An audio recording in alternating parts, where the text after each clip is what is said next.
abrir el turno de debate.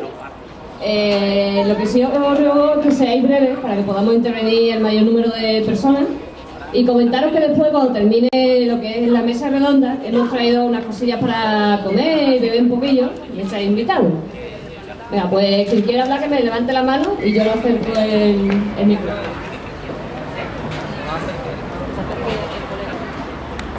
Hola, bueno, yo me llamo Eri y de la asamblea del 15M de Montequinto nosotros tenemos una comisión hecha que es la Comisión de Educación. En la Comisión de Educación nos lo planteamos rápidamente hacer una porque la educación es lo básico. El cambio empieza aquí y un Estado que quiere cambiar tiene que empezar desde la educación. Entonces, en primer lugar, lo que queremos decir es lo contentos que estamos desde la Comisión de Educación del 15M de que nos sentemos para hablar sobre educación. Eso se tiene que hacer más. Esa es la primera idea que tenemos. Tenemos que sentarnos más a hablar sobre educación. Hoy no se puede abarcar todo lo que se podría abarcar, porque nosotros tenemos que quedarnos un día y sentar a hablar sobre la escuela privada y pública. Tenemos que quedar otro día para hablar sobre la secundaria, otro sobre la universidad. Tenemos que quedar otro día para hablar de la comunidad educativa. Así que, muy rápidamente, voy a resumir lo que pensamos. Primero, ¿por qué nos hemos reunido hoy para defender la escuela pública? ¿Por qué defendemos la escuela pública frente a la privada? Pues por muchas razones. La razón fundamental es porque hay heterogeneidad. Porque en la pública hay de todo. En la pública van niños, padres y profesores de distintas ideologías y de distintas clases sociales y de distintos estilos de vida. Y eso crea conflictos que a su misma vez crea riqueza. Por ejemplo, antes el compañero habló, muchas veces se habla aprovechando que se ha hablado de la laicidad, ha hablado que en la escuela pública ha dicho una cosa muy interesante, que es que todas las ideologías y todos los credos se respetan por igual. Yo no estoy tan de acuerdo. Yo no estoy de acuerdo porque yo añadiría otra cosa. Yo creo que en la escuela pública todas las ideologías y todos los credos se cuestionan por igual.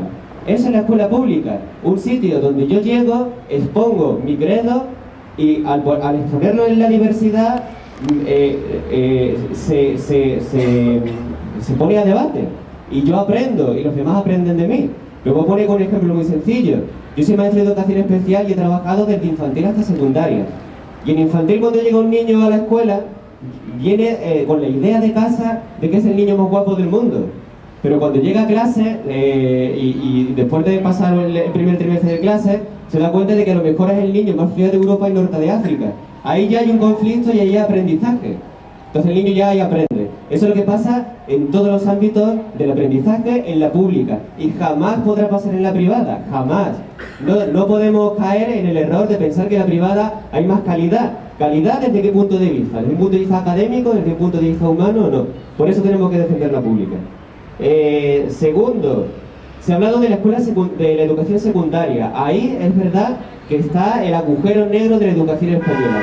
Tenemos que quedar otro día y hablar de los institutos, e ir a los institutos y hablar sobre los contenidos que se están enseñando en la secundaria. ¿Son realmente útiles? ¿No son útiles? La formación del profesor.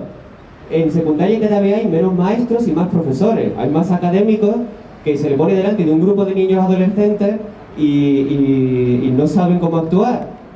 De forma que muchas veces se ponen a la defensiva, los padres no saben actuar con ellos, etc. Hay que quedar otro día para hablar específicamente de la educación secundaria. La universidad, hay que quedar otro día para hablar de la universidad. Yo en la universidad he puesto, la palabra que he puesto ha sido dinero. En la universidad, dinero. Y la universidad, bueno, yo no voy a extenderme mucho, pero me gusta tanto, en primer lugar me gusta, y yo quiero agradecer a los profesores que se reúnen para hablar de la universidad. Y luego me ha gustado mucho lo que le he dicho sobre el Banco Santander. Si os fijáis, vais a cualquier facultad de Sevilla, todas tienen una habitación, un habitáculo del Banco Santander. Tú, si quieres hacer un aula, por ejemplo del 15M, tienes que pedir permiso y pasar una burocracia, pero en todas hay un habitáculo donde está el Banco Santander, porque son quienes gobiernan, Y luego también hay que hablar otro día sobre la comunidad educativa. Desde la comisión del 15 de Montequinto hemos visto que hemos llegado a la conclusión de que para cambiar la escuela lo tenemos que hacer con toda la comunidad educativa. Los niños están muy subvalorados. Se dice que es una generación perdida, para nada. Se dice que es una generación que no tiene valores. Bueno, la nuestra los tiene. ¿Cuáles son los valores que tiene la nuestra? Los padres. ¿Saben los padres hasta qué punto pueden intervenir en la escuela? ¿Saben los padres los cauces de intervención que tienen en la evaluación anual, etcétera? Los padres se sienten respaldados por los profesores. Los profesores se sienten respaldados por los padres. ¿Saben? Todos los profesores saben los cauces para trabajar con los padres. Hay escuelas de padres en Sevilla, en el barrio. Los medios económicos. ¿Dispone los institutos y los colegios de medios económicos suficientes para responder a lo que les exigimos? Otro día tendremos que sentarnos y debatir sobre ello. Y para terminar, terminando con una pregunta: ¿cuándo va a ser la próxima vez que nos sentemos para seguir hablando de educación?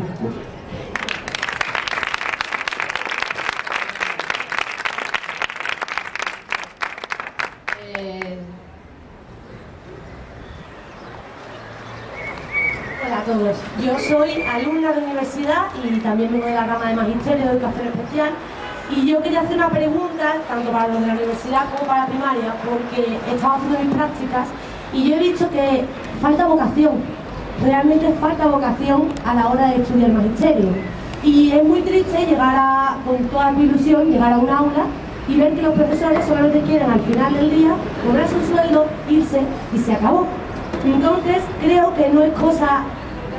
Creo que es más cosa de la universidad, ¿no? ¿Cuál podría ser la medida de que estas personas, antes de entrar en la carrera, pues que se viera que no es por nota, sino por vocación, porque realmente hacerlo? Entonces, a ver, ¿cómo me podéis decir vosotros cuál sería el modo de entrar a la universidad? No por un corte, no por una nota, porque eres el mejor, sino porque realmente quieres hacer eso, porque creo que con deseo y con ilusión es como se puede enseñar a transformar a los demás.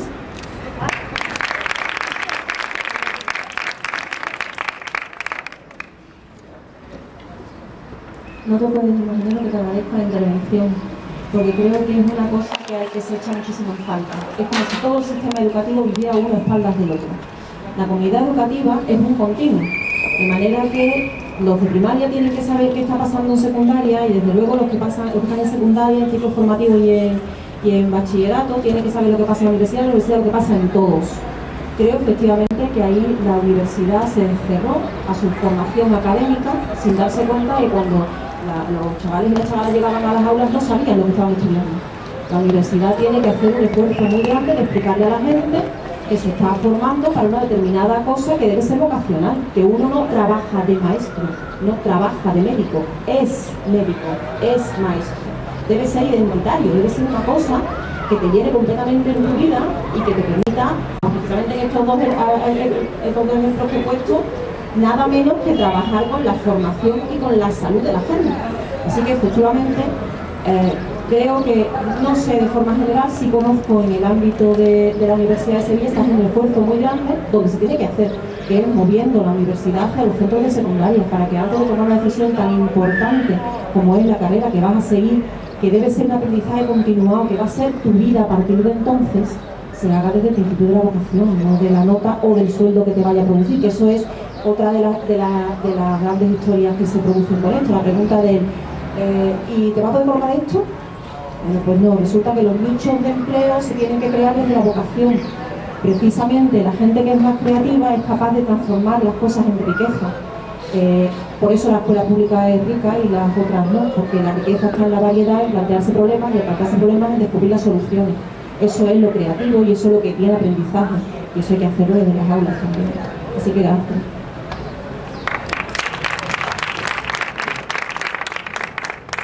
Hoy, antes de empezar estábamos hablando de lo tuyo, del tema este, de la escuela, creo que fue el que decía, hombre, cuando hay un buen grupo de profesores con voluntad y tal, eso funciona. Y yo le contesté, digo, entonces lo que no funciona es el sistema, porque tenemos que esperar que se junte un grupo de personas que quieran, y que sean capaces, que sean buenos profesionales.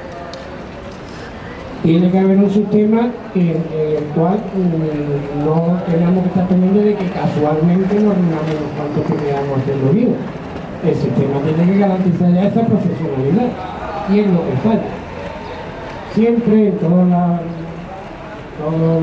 los sectores hay gente, buenos profesionales, hay flojos, por otro lado, hay inútiles, porque no sirve, y hay lo que yo llamo, y que es la lacra de cada sistema, que es los mercenarios, los que van por cobrar, punto. Y mientras menos problemas tengan, yo voy a cobrar igual. Eso es lo que habría que eliminar, y eso es el sistema que debe tener, valga la redundancia, un sistema de eliminación, vamos, porque claro, eso está problema. Si nos ocurre, nosotros no duele en educación que estamos, pero eso ocurre en todas partes. Y lleva razón, habría que hacerlo, cómo y cuándo, y cómo, no sé.